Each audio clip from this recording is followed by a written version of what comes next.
above to be ပါတယ် used to အဲ့ဒါကအရင်သင်ခန်းစာ used to နဲ့မတူပါဘူး above to be အမစ်စာထည့်လိုက်ပြီးတော့နောက်ကဘာပိုင်ရန်ကြည့်လိုက်တာပါဥပမာ I'm used to driving ဆိုရင်ရှင်းသားရနေလို့ကားမောင်းလက်စာရှိတယ်ကားမောင်းနေကြကားမောင်းတတ်တယ်တခုကိုလုံနေကြပါတော့ I'm used to driving လို့အဲ့ဆိုရင်လုံနေကြပါတော့အမစ်စာဒီ be အုပ်စုပါသွားလို့ I'm used to driving I'm used to waking up early စောစောထားတဲ့အချင်းရှိတယ်နောက်စောစောထားနေကြလို့ပြောတာပါ I'm used to eating breakfast ထားပါမိုးဟင်းက I'm used to eating မိုးဟင်းက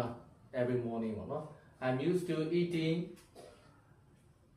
တခုထည့်လိုက်ပေါ့နော်ကိုစားနေကြလုံနေကြကျင်းသားရတဲ့ဟာကိုအမ used to ကနှစ်ခု꿰ပါတယ်နော် be ပိုင် I am used to it ဆိုရင်ငါတရားလုံနေကြဥပမာဒါကောင်းမောင်းနေကြတရားဒီဟာလေးကိုဒီလုံးလေးကိုလုံနေကြဆိုရင်ကိုက used to I am used to it အဲ့လိုအတူပြောလိုက်ရပါတယ်နော်ငါကောင်းမောင်းလဲဆို yes I'm used to it